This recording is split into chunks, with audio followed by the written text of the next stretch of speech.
విశ్వాసం అనేది అంటే ప్రతిదీ మనం నమ్ముతున్నాం. ఆయన ఉన్నాడని నమ్ముతున్నాం, భూమి మీదకి వచ్చాడని నమ్ముతున్నాం, చనిపోయాడని నమ్ముతున్నాం, వాక్యాన్ని నమ్ముతున్నాం, లేఖనాలను నమ్ముతున్నాం, ఆయన సన్నిధిని నమ్ముతున్నాం, ఆయన బిడ్డల మధ్యలో ఆయన సన్నిధి ఉంటుందని నమ్ముతున్నాం, ఆయన మాట్లాడతాడని నమ్ముతున్నాం, ఆయన ఆలోచన చెప్తాడని నమ్ముతున్నాం. అంటే ఈ విశ్వాసం ఏదైతే ఉంటుందో సాతానుకు తెలుసు. మనకి ఎన్ని అనుభవాలు ఉన్నా వాడు ఫెయిత్ని దెబ్బతీస్తాడు. అంటే విశ్వాసాన్ని. మళ్ళీ విశ్వాసము నమ్మకం అనేది అది కొంచెం డిఫరెంట్ ఉంటుంది. ఫెయిత్ అంటే ఎబ్రీ రాసిన గ్రంథకర్త 11వ అధ్యాయము 1వ వచనం చదవండి. రియల్ ఫెయిత్ అన్నట్టు వాక్యానుసారంగా చదవండి. ఎబ్రీలకు రాసిన పత్రిక 11వ అధ్యాయము 1వ వచనం. అదేవిధంగా ఇంకొక మాట కూడా తీసి పెట్టుకోండి. మార్కు సువార్త 11వ అధ్యాయము 24వ వచనం. విశ్వాసం అనున్నది నిరీక్షింపబడు వాటి యొక్క నిజ స్వరూపమును అదృశ్యమైనవి ఉన్నవంటకు రుజువై ఉన్నది. హల్లెలూయా. ఫెయిత్ అంటే అదృశ్యమైనవి. నువ్వు దేని కొరకు నిరీక్షిస్తున్నావో అది నీకు దొరుకుతుందని. ఒక్కసారి చదవండి మార్కు సువార్త. ఇదే మాట యేసయ్య చెప్తాడు స్వయంగా ఆయన నోటితో సేవ చేస్తున్న దినాల్లో. 11వ అధ్యాయం మార్కు సువార్త 24వ వచనం. అందుచేత ప్రార్థన చేయనప్పుడు మీరు అడుగుచున్న వాటి నెల పొంది ఉన్నామని నమ్ముడి. అప్పుడు అవి మీకు కలుగునని చెప్పాను. అంటే ఇక్కడున్న మనం అందరము విశ్వాసముతో దేవుని నువ్వు ఏం అడుగుతున్నావు, దేని కొరకు ప్రార్థన చేస్తున్నావు, విశ్వాసంతో ప్రార్థన చేసిన నీ లోపల ఒక విశ్వాసంకున్న ఒక క్వాలిటీ ఏంటో అక్కడ వ్రాయబడింది. ఏం చేయాలట? అడుగుచున్న వాటినిల్లా పొంది ఉన్నామని నమ్ముడి. అంటే నువ్వు అడిగింది నీకు రాలేదు, నువ్వు పొందుకోలేదు, కానీ విశ్వసించు అని చెప్తుంది. అప్పుడు అవి మీకు దొరుకును. అది నమ్మకం అనేది హృదయానికి సంబంధించింది. నమ్మకం అనేది ఏంటి చెప్పండి? హార్ట్కు సంబంధించింది. ఈ నమ్మకము మనం ఎక్కువ బ్రెయిన్తో నమ్ముతాంటాం. బ్రెయిన్ ఏం చేస్తుంది? రీజనింగ్ అడుగుతుంది. బ్రెయిన్ ఏం చేస్తుంది? అట్లెట్లా, హౌ పాసిబుల్, అలా ఎలా? అందుకనే మీ విశ్వాసము సడలనివ్వకుడి. దేవుని సన్నిధి, దేవుని ఆత్మకార్యాలు, దేవుని ప్రేమ, దేవుని దయ, దేవుడు అనుకున్నవి మన జీవితంలో జరిగించకుండా ఉండాలని సాతాను అనుకుంటే వాడు మెల్లగా ఏం చేస్తాడు? బ్రెయిన్ వాడుకోవడం మొదలు పెడతాడు. అర్థమవుతుందా? ఆలోచనలు వాడుకోవడం మొదలు పెడతాడు. గుడ్డోడు యేసయ్య దగ్గరికి వచ్చాడు. ఎంతోమందిని యేసయ్య బాగు చేస్తున్నాడు. వాని కొరకు ప్రార్థన చేసినాక, ఒరే నీకేం కనిపిస్తుంది అంటే, మనుషులు చెట్ల వలె కనిపిస్తుంది అంటున్నాడు. అంటే విశ్వాసం ఉంది.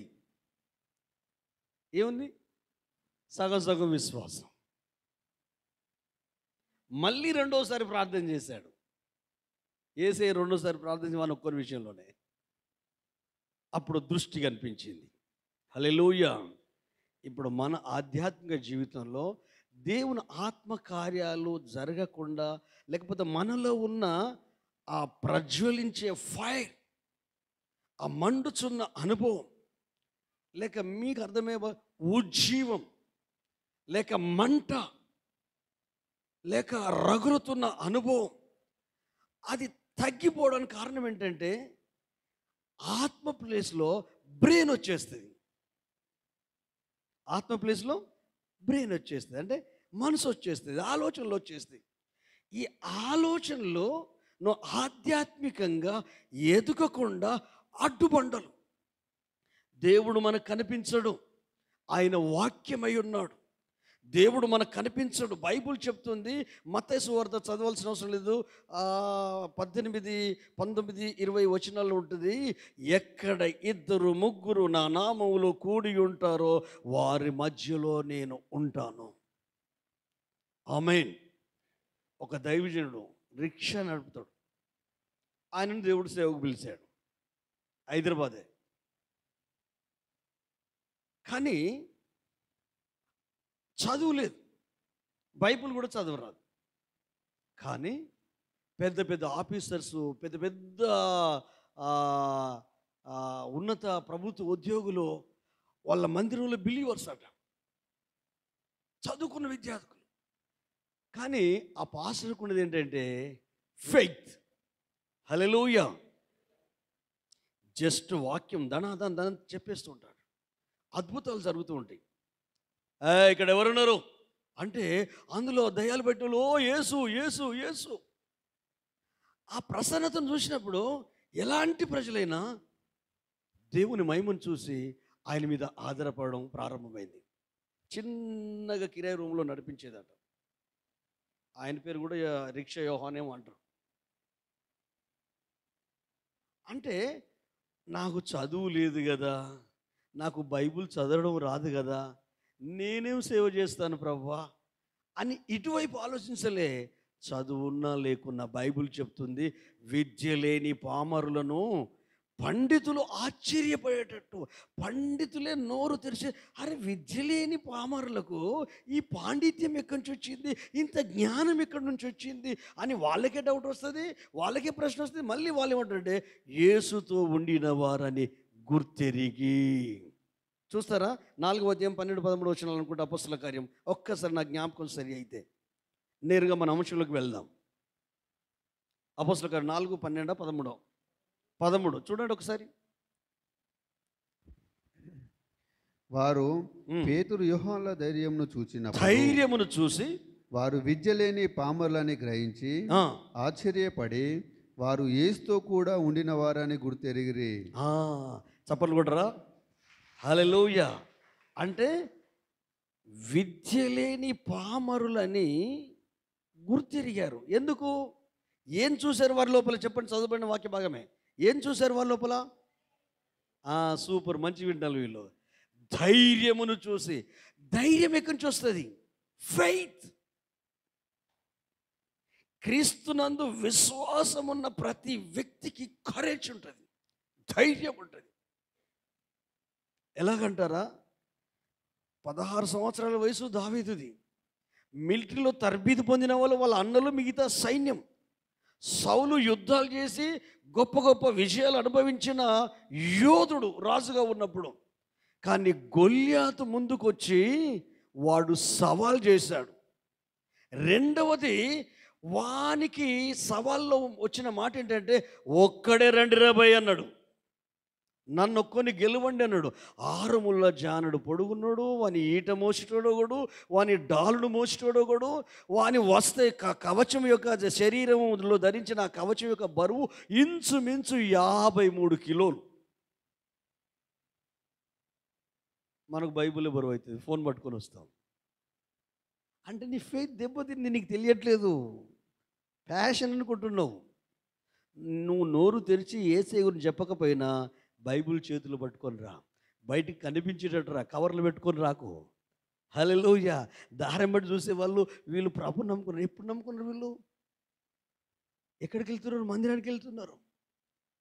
అంటే నువ్వు నోరు తెరిచి చెప్పకపోయినా నీ విశ్వాసము క్రియలలో, నీ నిర్ణయాలలో బయటికి వెళ్తుంది. క్రియలు లేని విశ్వాసం మృతం కదా. కాబట్టి ఇన్ని అనుభవాలు ఉన్న సౌలు భయపడి, ఒరే ఎవడన్నా ఒకటి రండిరా, నా బిడ్డను సగం రాజ్యం ఇస్తాను అన్నాడు. అక్కడికి అన్నల యోగక్షేమ సమాచారం తెలుసుకుందామని వెళ్తే అక్కడున్న వాళ్ళ అన్న, పెద్దన్న ఏలియాబు తమ్మునితో ఎలా మాట్లాడాలండి? అన్నయ్య, డాడీ పంపించాడు అన్నయ్య, నీ కొరకు పప్పలు తీసుకొచ్చాను, ఏకుడు బిళ్ళలు తీసుకొచ్చాను, పేలాలు తీసుకొచ్చాను, ధాన్యం తీసుకొచ్చాను, ఆ సమానుల దగ్గర ఉన్న కావలవానికి ఇచ్చేశాను, నేను యుద్ధం చూడడానికి రాలేదని. లేదురా, నీ హృదయ గర్వము నేను ఎరుగుదును. అంటే దేంతో మాట్లాడుతున్నాడు ఏలియాబు తమ్ముని విషయంలో? బ్రెయిన్తో మాట్లాడుతున్నాడు, వచ్చిన ఆలోచనతో మాట్లాడుతున్నాడు. ఆ ఆలోచన ఈ నోటిని వాడుకొని ఎలాంటి మాట్లాడుతున్నాడు? చిన్నోడు కదా, అందరికంటే కడసారిగా పుట్టాడు కదా, 8 మంది అన్నదమ్ములలో లాస్టోడు కదా, లాస్టోడు మీద ప్రేమ ఉంటుందట కదా అందరికీ, ఆడవాళ్ళకి కానీ మగవాళ్ళకి కానీ. లాస్ట్కి ఎవరైతే పుడతారో అమ్మ నాన్నలకు కూడా మస్తు ప్రేమ ఉంటుందట. అయితే ఈ అన్న ప్రేమ చూపించడం కంటే ఎందుకు వచ్చావు అనుకో, అరే నీ హృదయ గర్వము నేను ఎరుగుదును, నువ్వు యుద్ధం చూడడానికి వచ్చావంటే, అన్నయ్య అది కాదు అన్నయ్య, నేను వచ్చింది మీకు ఆహారం ఇవ్వడానికి. ఇంకొక మాట కూడా అంటారు, ఒరేయ్ పనికిరానుడా, ఆ చిన్న మంది ఎక్కడ పెట్టావురా? డాడీ నీకు బాధ్యత అప్పగించాడు కదా, ఆ మూగ జీవాలను ఎక్కడో తెలిసి వచ్చావు. అన్నయ్య నేను బాధ్యతను విస్మరించే వ్యక్తిని కాదు. నాకు డాడీ ఒక మాట చెప్పగానే అడ్వాన్స్గా ఆలోచించి, ఒరే మందని ఎవరికన్నా అప్పగించరా అని చెప్పలేదు ఆయన నాకు. నువ్వు వెళ్ళాలనగానే నేను చేసే పని ఏదైతుందో ఆ పనిని ఒక పనివానికి, నమ్మకమైన పనివానికి అప్పగించి డాడీ మాటకు లోబడి ఇక్కడికి వచ్చాను అన్నయ్య అని ప్రేమతోనే చెప్పాడు. దావీదు హృదయములో ఫెయిత్ ఉంది. విశ్వాసము జ్ఞానాన్ని ఇస్తుంది, విశ్వాసం క్రియలలో నడిపిస్తుంది. ఆ విశ్వాసం కూడా డిస్కరేజ్మెంట్ ఉంటుంది చూడండి. డిస్కరేజ్మెంట్ ఏంటిది? మనల్ని ఒట్టిగానే డల్ చేస్తారు చూడండి మాటలతో. ఇప్పుడు మనోడు మాటలు, వాళ్ళ అన్నయ్య మాట వింటే ఈ మనోడు ఏం కావాలి? నీరు గారిపోవాలి. అది నేను అప్పుడే అనుకున్నా, పెద్దన్నకు నేను అంటే ఇష్టం ఉండదు. ఆల్రెడీ నేను డాడీతో చెప్పాను, నేను వెళ్ళను డాడీ, నువ్వు యుద్ధం చూడడానికి వచ్చావంటాడు అన్నయ్య. వీడు ఊహించుకుంటా అంటాడు. కానీ దావీదు ఊహించుకోలేదు. ఆ డిస్కరేజ్మెంట్ ఏదైతే నువ్వు ఓవర్కమ్ చేయాలనుకుంటున్నావో, ఏదైతే నీ మనసును బాధ పెట్టే మాటలు కానీ, సంఘటనలు కానీ, ప్లేస్ కానీ, వ్యక్తులు కానీ ఉంటే ఆ ప్లేస్ నుండి నువ్వేం చేయాలి? చెప్పాలి ఏం చేయాలి? Pass on. బైబిల్ చెప్తుంది, అతడు అన్నయ్య దగ్గర నుంచి పక్కకు పోయి పక్కన నడుతున్నాడు. అసలు రాజు ఏమిస్తాడట? అరే ఎక్కడిది ధైర్యం, ఎక్కడిది ఫెయిత్? నేను కథ చెప్తలేను, ఆయన నీకు నాకు లాగానే బిలీవర్. నీ లైఫ్లో నీవు ఇలా ఆలోచించడం అలవాటు చేసుకోవాలి. నీ లైఫ్లో నీకు జరిగే సంఘటనలు బట్టి, నీకు ఎదురవుతున్న పరిస్థితులను బట్టి నీ ఫెయిత్, నీ ధైర్యం వీక్ కావద్దు. బ్రెయిన్తో మాట్లాడేటోళ్ళు ఎంతోమంది నీ చుట్టూ ఉంటారు, నీ ఫ్యామిలీ చుట్టూ ఉంటారు. అంటే మెల్లగా నీ ఫెయిత్ ఏమైపోతుంది? నీ విశ్వాసం తగ్గిపోతే సాతానుడు నీ మీద పట్టు సాధిస్తాడు. హల్లెలూయా. విశ్వాసము ద్వారానే మన హృదయములో నివసిస్తాడని పత్రికలు చెప్తాయి. వీళ్ళందరూ వాడు రాగానే వీళ్ళు పారిపోతున్నారు. కాళ్ళకు బుద్ధి చెప్పారు సైనికులు, పారిపోతున్నారు. ఈ పారిపోతున్న సమయంలో ఈ దావీదు అంటాడు, నన్ను కొంచెం రాజు దగ్గర తీసుకెళ్ళండి. నువ్వు గెలుస్తావా? నీ దేహదార్యుడు వేరే, నీ అనుభవం వేరే. నువ్వు చూస్తే బాలుడవు, దాదాపు అమ్మాయిలు కళ్ళు బాగుంటాయి, కానీ దావీదు గురించి చక్కని నేత్రములు కలవాడు, రూపసి, అందంగా ఉన్నాడు. అంటే ముట్టుకుంటే మాసిపోయేటట్టున్నాడు. వీని మాటలకు, వీని రూపానికి, వీని ఏజ్కి పొంతనలేదు. నేనంటాను, రూపము, ఏజీ, అనుభవం కాదు, దేవుని యందు విశ్వాసం ఉంది. రాజు దగ్గరికి వెళ్తే రాజు దగ్గర కూడా ఏం చేస్తాడు తెలుసా? నువ్వు గెలుస్తావా అంటే వీళ్ళతో మాట్లాడలేదు, పరిచయం చేసిన వాళ్ళతో మాట్లాడలేదు, రాజు దగ్గరనే మాట్లాడు. అయ్యా నువ్వు నా ఆకారాన్ని చూస్తున్నావు, ఒక ఎక్స్పీరియన్స్ చెప్తాను నేను దేవుని నమ్ముకున్న దగ్గర నుంచి. హల్లెలూయా. అసలు నీకు విశ్వాసం ఉందని నేను ఎట్లా నమ్మాలి? నేను గొర్రెల మందను మేపుతున్నానా, గుడ్డీలుగా వచ్చింది, ఎలుగుబంటి వచ్చింది. చిలుపూరు వాసులకు, చిలుపూరు ఏరియాలో ఉన్న వాళ్ళకి అందరికీ తెలుసు, ఆ గుట్ట మీద గుడ్డెలుగులు ఉంటాయి, ఇప్పటికీ ఉంటాయి. మధ్యరాత్రికి వచ్చే కష్టమే. అయితే ఆ గుడ్డెలుగు వచ్చినప్పుడు చేతిలో ఏ ఎముక సహాయము లేదు, ఏ ఆయుధము లేదు. ఆ గుడ్డెలుగును చూసి ఇది ప్రాణాంతకమైన జంతువు కదా, నన్ను చంపుతుంది కదా అనే భయము నా లోపల లేదు. నేను పొందుకున్న అభిషేకము నాకు ధైర్యాన్ని ఇచ్చింది. ఆ ధైర్యము విశ్వాసంలో ముందు కొనసాగడానికి కృపనిచ్చింది. ఆ విశ్వాసమే ధైర్యం ఇచ్చింది, ఆ అభిషేకమే ధైర్యం ఇచ్చింది. అందుకనే నేను ఎదురుగా దాని మీద పడ్డాను. ఎలా పడ్డానో తెలియదు, ఒక బలం వచ్చేసింది. ఆ జూలు దులుపుకున్నట్టు వచ్చేసి ఆ ఎలుగుబంటును చంపానయ్యా అన్నాడు. నమ్మొచ్చారా నీ సాక్ష్యం? మీరు నమ్మడం కొరకు చెప్తలేను, నా ఎక్స్పీరియన్స్ ఇది, నా అనుభవం ఇది. అలాంటి అనుభవాలు మీకు ఎన్నో ఉన్నాయి. దేవునితో మాట్లాడిన అనుభవాలు, దేవుని యందు విశ్వాసం ఉండిన అనుభవాలు, విశ్వాసంతో మీ కుటుంబాన్ని ముందుకు నడిపించిన అనుభవాలు, ఆర్థికంగా దీవించబడిన అనుభవాలు, కష్టకాలంలో ప్రభు పాదాలు పట్టుకొని సాక్షిగా జీవించిన అనుభవాలు. ఎంతమంది మిమ్మల్ని తృణీకరించినా, వెలివేసినా, ఆ చిన్న చూపు చూసినా క్రీస్తుకు దూరం అవ్వకుండా ఆ కష్టంలోనే, ఆ కలగండ్లలోనే, కడగలలోనే ప్రభు పాదాలు పట్టుకొని కన్నీటి ప్రార్థన చేసి మిమ్మల్ని మీరు సముదాయించుకొని, మిమ్మల్ని మీరు ప్రోత్సహించుకొని, మీ ఫ్యామిలీ స్పెషల్, ఎందుకంటే ఏరి కోరి మిమ్మల్ని ఏర్పాటు చేసుకున్నాడు. ఈ అంశభాగం అదే. అహరోను కర్ర విషయంలో దేవుడు ఎవరిని ఏర్పరచుకొని ఉన్నాడో ఈ ఇజ్రాయెల్ ప్రజలకు తెలియాలి. యాజకత్వం మీద సనుగుతున్నారు, పరిచర్య మీద సనుగుతున్నారు. అంటే అహరోను మీద కాదు సనగాల్సింది, అహరోను దేవుడు ఎన్నుకున్నాడు కదా, యాజకత్వ పరిచర్య ఉంది కదా, యాజకత్వాన్ని. అంటే దేవుడు నిన్నే ఏర్పాటు చేసుకున్నాడా? నువ్వే పరిశుద్ధుడివా? నువ్వే సేవ చేయాలా? మేము సేవ చేయొద్దా అని ఆ యాజకత్వం ఉందే, అగో దాని మీద వాళ్ళకు కోపం. ఇంటికి వెళ్ళినాక చదువుకోండి, 16వ అధ్యాయము సంఖ్యాకాండము.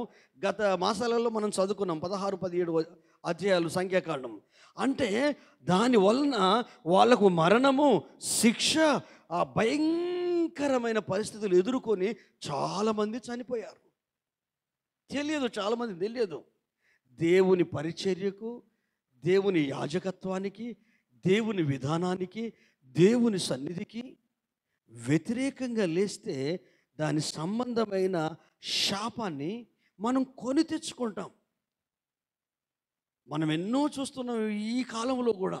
ఒక్కసారి వెనక్కి వెళ్ళి చూడండి, ప్రభు పరిచర్యకు, ప్రభు యాజకత్వానికి వ్యతిరేకమైన కుటుంబాలు, గృహాలు, ఫ్యామిలీస్, ఎన్ని రకాల సింహాలు, ఎలుగుబంట్లు వాళ్ళ జీవితాలను మింగివేసి ఒట్టి ప్రాణం ఉన్న మనుషుల్లాగానే ఉన్నారు, కానీ దేవుని సన్నిధిని కోల్పోయిన ప్రజల్లాగానే ఉన్నారు ప్రపంచంలో. ప్రభుత్వం తెలుసుకున్న వాళ్ళు, యేసయ్యను తెలుసుకున్న వాళ్ళు. కానీ నీవు, నేను, మనము ధన్యులము.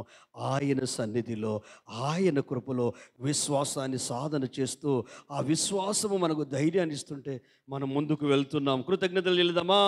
అప్పుడు ఏమంటాడంటే, ఒరేయ్ నేను నమ్ముతున్నాను, నేను ఒక పని చేద్దాం, నా కవచం దుడుకో, నా ఈట తీసుకో అని చెప్తే, దావీదు వివేకవంతుడండి. మనము ఎదుటిలో ఏమైనా మాట్లాడితే ఏం ఆలోచించకుండా వాళ్ళని మాట్లాడే వెంటనే ఆ మాట అనగానే మనం ఇంకొక మాట అనేస్తాంటాం. వాళ్ళు ఏదో చెప్తున్నారు అనుకోండి, వెంటనే అనేస్తాంటాం. కానీ ఇతడు ఏం చేశాడంటే, నేనున్నది రాజు ఎదుట తీసుకున్నాడు, అది తొడుక్కున్నాడు, అటు ఇటు తిరిగిన తర్వాత, రాజా ఇవి నాకు వాడుక లేదు. ఎంత వివేకమండి! సింపుల్ అనిపిస్తుండొచ్చు మీకు ఈ మాట, చాలా సింపుల్ అనిపిస్తుండొచ్చు, కానీ ఒక్కసారి ఆలోచించు. ఇప్పుడు సింహాన్ని చంపిన వ్యక్తి, ఎలుగుబంటిని చంపిన వ్యక్తి గల్లై తీసి షాతు బిచ్చి భుజాలు ఇట్లా పెట్టి ఇట్లా అనాలి కదా, అంటున్నాడు దావీదు? అనట్లేదు. చిన్న కార్యం మన ద్వారా జరిగితే, చిన్న అద్భుతం మన ద్వారా జరిగితే నేము, ఫేము వస్తే అది తలకెక్కించుకోవద్దు. హల్లెలూయా. అది వచ్చినా రాకున్నా దాన్ని పట్టించుకోవద్దు. ప్రభు సన్నిధిని పట్టించుకోవాలి. హల్లెలూయా. కొన్నిసార్లు అంటూ ఉంటాడు, నాతో కూడా చెప్తూ ఉంటారు, మా పిల్లలకు కూడా మీ వాక్యం అర్థమవుతుంది అంటే మెల్లగా కొమ్ములు వస్తాయి అన్నట్టు. ఆ మాట వినగానే నాకు వస్తాయి, నేను మనిషినే కదా, నాకు శివుని ఎత్తురు ఉంది కదా. హల్లెలూయా. కానీ వెంటనే ఎవరిని గుర్తు చేసుకుంటా? ఏ రోజు దేవుణ్ణి మహిమపరచనందున దేవుడు అతన్ని మొత్తితే పురుగులు పడి సచ్చెను. హల్లెలూయా. నీవు కలిగినది ఏదైనా, టాలెంట్ అయినా, స్కిల్ అయినా, జ్ఞానమైనా, అనుభవం ఏదైనా దేవునిని బట్టి, దేవుని ద్వారా ఒక్క మాట నువ్వు చెప్పగలగాలి, నేనేమై ఉన్నానో కేవలమైన కృపై ఉన్నాను. గాడిద మీద ఏసై ఉంటే గౌరవం దొరుకుద్ది. హల్లెలూయా. ప్రేమలు దొరుకుతాయి. కానీ ఈ ప్రేమలు, గౌరవం కొరకు ఆ యేసయ్యనే పక్కకు పెట్టొద్దు, ఆయన సన్నిధిని వదిలిపెట్టొద్దు, ఆయన మందిరాన్ని వదిలిపెట్టొద్దు. హల్లెలూయా. కాబట్టి ఈ దావీదు ఎంత తెలివితో జవాబు చెప్పిండంటే, సరే మరి నువ్వు ఎట్లే యుద్ధం చేస్తావు? అయ్యా, నాకు పద్ధతి దేవుడు నేర్పించాడు. హల్లెలూయా. నా చేతులకు పోరాటము, నా వ్రేళ్లకు యుద్ధము నేర్పించాడు. కీర్తనకాడు అంటాడు అదే దావీదు మహారాజు. హల్లెలూయా. నా వ్రేళ్లకు పోరాటము, నా చేతులకు యుద్ధము నేర్పించాడు. నాకు ఒక పద్ధతి ఉంది, దేవుడు నాకు నేర్పించిన పద్ధతి. వెళ్ళిన తర్వాత ఇవన్నీ మన నిత్య జీవితంలో జరుగుతున్న సంఘటనలు. ఇది దావీదు కథ చెప్తలేడు, సండే స్కూల్ పిల్లలు చెప్పినట్టు. మీరు సెల్ఫ్ అప్లికేషన్ చేసుకోవాలి. హల్లెలూయా. మిమ్మల్ని భయపెట్టేది ఏదైనా గొల్యాతే. మాటలు భయపెట్టిస్తాయి. అరుస్తారు చూడు, కుటుంబంలో భర్త భార్య బాగా అరుస్తారు చూడు, భయపడాలని. ఒట్టిదే ఏం లేదు, దేవునికి స్తోత్రం. అంటే మీరు నక్కి లొంగి ఉండాలని. ప్రేమే, విశ్వాసమే అది ఇవ్వగలగాలి. హల్లెలూయా. లేకపోతే అబ్బో వీళ్ళు మన చేతులు, మనం అరిస్తేనే వీళ్ళు మన చేతిలో ఉంటారు. నో, అది రాంగ్. అది నీ వ్యక్తిత్వం, నీ మనస్తత్వం, నీ విశ్వాసం ఎక్కడ ఏ ప్లేస్లో ఉన్నా అది నువ్వు రుజువు చేసుకుంటూ ఉంటే దేవుడు ఉన్నతమైన స్థానానికి హెచ్చిస్తాడు. హల్లెలూయా. యోసేపుని హెచ్చించలే జైల్లో, పోతిఫర్ ఇంట్లో హెచ్చించలే. ఫెయితే, ఇంకేం లేదు. ఫెయితే, విశ్వాసమే, భక్తి జీవితమే. అది క్రియలలో కనపడింది, అది జీవితంలో కనపడింది, అది మాటలలో కనిపించింది. లాస్ట్ మూమెంట్లో వాళ్ళ డాడీ చనిపోయిన తర్వాత ముందు వీళ్ళు ఏమంటారంటే, నాన్న బ్రతుకున్నప్పుడు మమ్మల్ని ఏమనొద్దని చెప్పాడురా, ఎందుకంటే నిన్ను అమ్ముకున్నాం కదా, నిన్ను గుంటలో పడేసాం కదా. అంటే అన్నయ్యలు, మీరు కీడు చేయని ఉద్దేశించారు, దేవుడు ఇలాగూ మనము రక్షించబడిన నిమిత్తమే కీడును మేలుగా ఉద్దేశించి నన్ను ఇక్కడికి పంపించాడు. అంటే ఎంత బ్రాడ్ మైండ్ అండి. ఏదైనా బాధ కలిగితే ఈ బాధ కలిగినోడిని కంట్లో పెట్టుకుంటాం, బాధ కలిగించినోడిని కంట్లో పెట్టుకుంటాం. అంటే ఈ బ్రెయిన్ అంతా ఉయ్ తిరిగి మొత్తం చెత్త మనిషిలాగా తయారైపోతాం. అందుకే ఈరోజు నీ లైఫ్లో ఎన్ని రకాల సిచ్యువేషన్లో ఉన్నావో నాకు తెలియదు, కానీ నువ్వు ఫెయిత్లో ఉంటే మాత్రం నువ్వు ఉన్న ప్రదేశంలో జయము. హల్లెలూయా. అది ఫ్యామిలీ అయినా, ఉద్యోగమైనా, చదువు అయినా, కాలేజ్ అయినా, ఫ్రెండ్స్ అయినా, ఎక్కడైనా అక్కడ వాతావరణమే మారిపోద్ది. వాడు గొల్యాతు వస్తున్నాడు, వీళ్ళు భయపడుతున్నారు. ఈ పిల్లోడు వచ్చాడు, ఇక ఏలియాబు వాళ్ళందరూ, వాళ్ళ అన్నదమ్ములు, ముగ్గురు అన్నదమ్ములు మిలిటరీ ఉండగా వాళ్ళు కూడా చూస్తున్నారు. అరే మీ తమ్మునికి చెప్పకపోయావా? బుద్ధిలేనోడు, మనమే ట్రైనింగ్ తరబిది పొందిన మనమే ఏం చేయలేకపోతున్నాము. మనతోని ఏది జరగదు, నా ఆత్మ ద్వారే ఇది జరుగుతుందని యెహోవా సెలవిస్తున్నాడు. ఓ గొప్ప పర్వతమా, జెరుబాబెలును, దేవుని ఆలోచనను, దేవుని నడిపింపును, దేవుని విశ్వాసాన్ని, దేవుని భక్తి జీవితాన్ని అడ్డుకోవడానికి నువ్వు ఎంత మాత్రము దానవు చదును భూమవుతావు. పగడాల లాంటి వాళ్ళు ఎంతమందిని చంపినా అంతకుముందు చంపలేదా? అంతకుముందు హతసాక్షులు కాలేదా? క్రైస్తవ్యము అది ఆగిపోదు. కానీ నిషేధం పెరుగుతూ ఉంటే, కట్టుదిట్టాలు పెరుగుతూ ఉంటే క్రైస్తవ్యం విజృంభిస్తుంది. ఒక లావాలాగా, హల్లెలూయా, ఒక అగ్ని కణములాగా వెల్లువలా వ్యాపిస్తుంది. ఎందుకంటే క్రైస్తవ్యంలో జరిగేది అదే. ఆది అపోస్తుల కాలంలో సంఘమునకు హింస కలిగినందున అపోస్తలులు తప్ప మిగతా వారందరూ చెదిరిపోయిన వారు క్రీస్తుని గురించి మాట్లాడుతున్నారు, రక్షణను గురించి మాట్లాడుతున్నారు, విశ్వాసం గురించి మాట్లాడుతున్నారు. అలాగో మాట్లాడడం వలన అనేకులు రక్షణ అనుభవంలోకి వచ్చారు. బాప్తిజాలు ఇవ్వడం జరిగింది. సంఘం విస్తరించింది గ్రామాలలో. మరి మన కష్టం వస్తే మనం ఏం చేస్తున్నాం? మనకి ఇబ్బంది వస్తే మనం ఏం చేస్తున్నాం? హల్లెలూయా. 8వ అధ్యాయం చదవండి మొదటి నుంచి. నేను బైబిల్లో ఉన్న మాటలు చెప్తున్నాను. హల్లెలూయా. అపోస్తలుల కార్యం 8వ అధ్యాయం మొదటి నుంచి కొన్ని వచనాలు చదవండి. త్వరగా ముందుకు వెళ్దాం. ఆ కాలమందు యెరూషలేములోని సంఘమునకు గొప్ప హింస కలిగినందున అపోస్తులు తప్ప అందరూ యూదయ సమరయ దేశంలో యందు చెదిరిపోయిరి. భక్తి గల మనుషులు స్టెఫెనును సమాధి చేసి అతని గూర్చి బహుగా ప్రలాపించిరి. అవును. సౌలైతే ఇంటింట జొచ్చి పురుషులనేమి స్త్రీలనేమి ఈడ్చుకొని పోయి చెరసాల్లో వేయించి సంఘమును పాడు చేయుచుండెను. అవును. కాబట్టి చెదిరిపోయిన వారు సువార్త వాక్యమును ప్రకటించుచు సంచారం చేసిరి. హల్లెలూయా.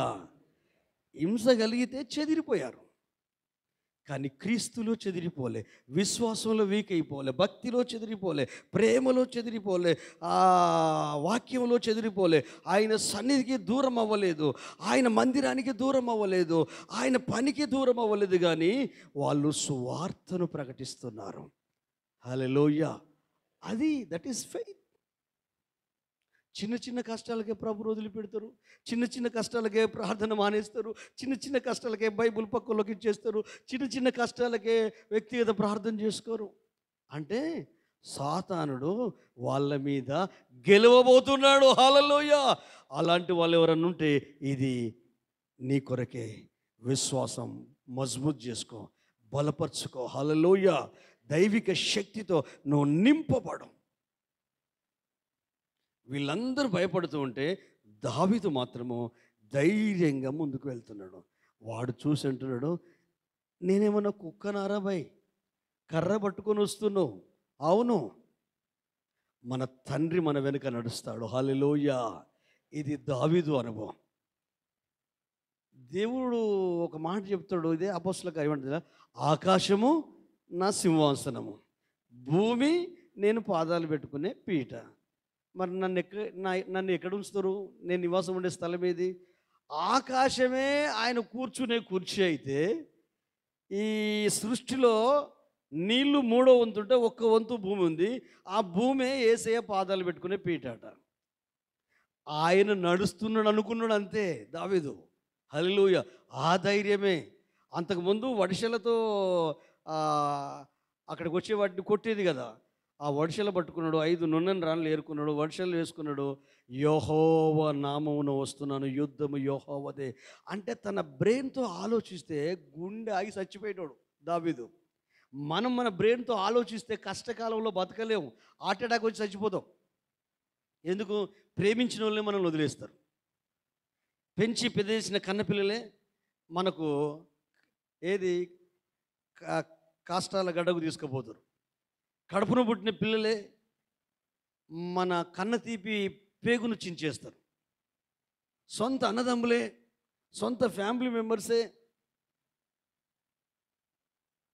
అసలు ఇంట్లో ఉండొద్దు, వీళ్ళతోనే ఉండొద్దు, ఎక్కడికన్నా ఒక అడవిలో గుడిచేసుకున్న బ్రతకాలి అనిపించేటట్టు చేస్తారు. అందుకే నువ్వు మనసుతో ఆలోచించకు, హృదయంతో ఆలోచించు. అంటే విశ్వాసంతో ఆలోచించు, విశ్వాసంతో ప్రార్థన చేయి. నీవు కలిగి ఉన్న దేవుణ్ణి గట్టిగా నువ్వు పట్టుకో, ఆయన వైపు చూడు. హెబ్రీ గ్రంథకర్త చెప్పినట్టు విశ్వాసమును కర్త దాన్ని కొనసాగించు వాడునైన యేసు వైపు చూస్తూ మన ఎదుట ఉంచబడిన పరుగు పందెములో ఓపికతో పరిగెత్తుదము. కుటుంబం అంతా యెహోషువలాగా నేనును నా కుటుంబము యెహోవాను సేవిస్తామన్నట్టు మీ జీవిత పగ్గాలు యేసయ్యకు అప్పగించండి. ఆ ప్రధాని కర్ర అహరోనుకు మోషకు అప్పగించండి, 12 గోత్రాల కర్రలు అప్పగించండి. అదే సమయంలో లేవీలు వాళ్ళ సొంత కర్రలు వాడడానికి వీల్లేదు. అయితే ఆ ప్రధాని కర్ర ఏదైతుందో అహరోను అని రాయడం. నీ జీవితం నువ్వు జీవించొద్దు, క్రీస్తు జీవితాన్ని నువ్వు జీవించాలి. నీ బ్రతుకు నువ్వు బ్రతుకొద్దు, క్రీస్తు బ్రతుకునే ఈ బ్రతుకులో చూపించగలగాలి. అలాగూ ఆయన కృప నీకు దొరుకుతుంది, ఆయన జ్ఞానము నీకు దొరుకుతుంది, ఆయన అభిషేకము నీకు దొరుకుతుంది, ఆయన స్వస్థత నీకు దొరుకుతుంది. నీ హృదయము, నీ ఆత్మ పని చేయడానికి అవకాశం ఇవ్వు. నీ అనుభవం అక్కర్లేదు, నీ ఆలోచనలు అక్కర్లేదు, నీ జ్ఞానం అక్కర్లేదు, నీ బ్రెయిన్ అక్కర్లేదు. ఎప్పుడైతే నీ బ్రెయిన్ ఆబ్సెంట్ అయిపోతుందో అప్పుడు నీ ఆత్మ మాట్లాడడం ప్రారంభిస్తుంది. ఆత్మదేవుడు నిన్ను దర్శించడం ప్రారంభిస్తాడు. పెను మార్పులు నీ ఇంట్లో, నీ ఒంట్లో, నీ కుటుంబంలో, నీ చేతి పనులలో కూడా మార్పు వస్తుంది. మునుపెన్నడూ చూడని ఆశీర్వాదాలు, అభిషేకం, దీవెనలు మీరు పొందుకుంటారు. హల్లెలూయా. అడుగుతావా? ప్రభుని అడుగుతావా? కృతజ్ఞతాస్తుతులు చెల్లిస్తావా? 2 చేతులు పైకెత్తి కృతజ్ఞతాస్తుతులు చెల్లిస్తావా? హల్లెలూయా. అవును ప్రభువా, ఈరోజు నీ మందిరములో నీవు నాటిన మొక్కగా అయ్యా ఈ మొక్కను నువ్వు కాయు, ఈ మొక్కను నువ్వు దీవించు. హల్లెలూయా. నా కుటుంబం మీద నీకు అందృష్టి ఉండాలయ్యా. జీవజల ఊట అయిన యేసయ్య నీ నీటి ఓరన, నీ సన్నిధిలో, నీ వాక్యములో, నీ ప్రార్థన సన్నిధిలో, నీ మహిమలో ప్రభు, నీ సంఘ సహవాసములో, అపోస్తుల ఉపదేశములో, ప్రత్యేకతలో, సాక్షి జీవితంలో, అయ్యా ప్రార్థన జీవితంలో, సువార్త పరిచర్యలో, దేవా నీ సేవలో నన్ను, నా కుటుంబాన్ని వాడుకో అయ్యా. తుప్పు పట్టనీయకయ్యా, వాడుకోవాలయ్యా. మా ఫ్యామిలీ, మా పిల్లల్ని వాడుకోవాలయ్యా. అజ్ఞానంగా బ్రతుకుతున్నామయ్యా. అయ్యా మా మనసులో ఎక్కువ వాడుతున్నాం కనుక మీ చేతిలో వాడబడలేకపోతున్నాం. ఈ రోజు నుండి వాక్యానుసారంగా పరిశుద్ధాత్మదేవ నీ సన్నిధిలో చేరి ఉన్న మేము మందసం యొద్ద, క్రీస్తు యొద్ద, పరిశుద్ధాత్మదేవుని సన్నిధిలో సన్నిధి గుడారములో, సాక్ష్యము గుడారములో మీ మహిమలో ఉన్నామయ్యా. మా ప్రాణాత్మ శరీరాలు మీకు అప్పగిస్తున్నాం. నన్ను బలపరచవా,